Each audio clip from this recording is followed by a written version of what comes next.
Hi, my name is Nick Dogle. I'm the owner and founder of North State Law. Today I wanted to take a couple minutes and discuss the anticipated PPP funding. For those of you that are not aware, PPP stands for Paycheck Protection Program. That Paycheck Protection Program was implemented through the CARES Act, which was signed into law at the end of March, early April. As everybody's probably aware, if you've heard PPP, you know that the funding has been exhausted for almost a week now. What we have right now, as of yesterday, the Senate has approved a bill that will go to the House Representatives tomorrow, Thursday, April 23rd. If that is approved by them, which it is anticipated that it will, then it will go to President Trump's desk for his signature, hopefully by Friday, April 25th. And then after his signature, it will become law, and then further funding will be dispersed through banks.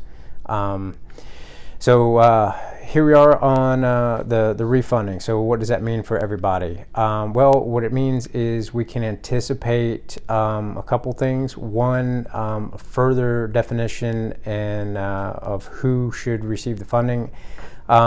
If you're not aware, some of the funding did not exactly go to small businesses the first time around. I'm sure you've seen the articles floating around where Ruth Chris obtained tens of millions of dollars. They're not exactly a small business, but they, the way the CARES Act was written and some of the interim reports that came out, they were able to obtain funding. I do not know if what's going to be in the new bill once it gets passed. I would hope that any of those loopholes for the large businesses to receive funding are closed, but until that is signed into law, it's just kind of speculation right now. I have read some articles. One of those has been through Forbes. Actually, multiple articles have been through Forbes, and some other articles have been through other reputable organizations like Forbes. They claim that more than likely the emergency EIDL grant, which is the one that goes up to $10,000 and was completely forgivable, that is probably not going to be part of the refunding under the new bill that's going to become law at the end of the week. That's just a little bit speculation on their part. They obviously have insiders that somebody like myself or another law firm owner is not going to have. So in their opinion, from what they've been hearing, it looks like that's not going to be refunded until it becomes law and until everybody can read it. You know, nobody really knows 100% for sure. Now, what I would recommend doing is make sure, if you haven't already gotten your application together for PPP, go ahead and get it together. Contact your local bank. I've seen a lot of people have better success going through local banks versus big banks. I doing the same thing myself as far as using a local bank, and have had good customer service so far.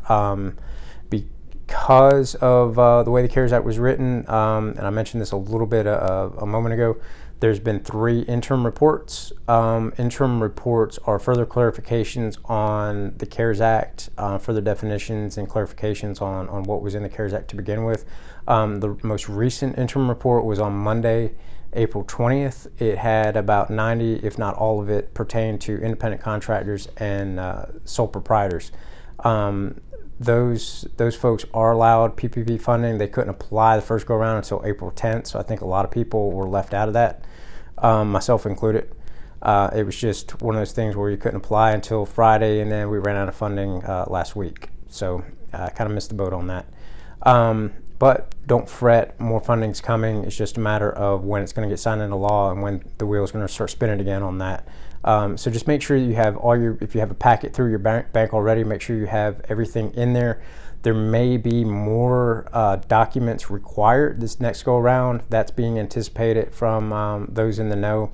I would say if you can get profit and loss statements from 2019 and current ones, go ahead and do that. General ledgers from 2019 and current ones. Anything that, if you have a payroll company, anything your payroll company may have showing paychecks from 2019 all the way to current, or at least through February 15th. Get all that information ready to go so you don't have to scrounge around for it at the last minute. That would be a recommendation that I would extend. So the other thing is I'm going to be updating as frequently as I can. This stuff changes almost daily. It's very fluid. So I'll do the best I can to stay on top of it and provide useful information. I do have business guides that anybody can request. Just go to my website, www.northstatelawfirm.com, and you can request one of those guides, and I'll be happy to provide it to you. I'm on my 4th version of it, including what I updated yesterday afternoon. If you have a question about any of this stuff, feel free to give me a call, 919-521-8810. I hope everybody is staying safe out there. We're going to get through this together, and look forward to doing another video once I get a chance to read what the new law is. Okay? Bye-bye.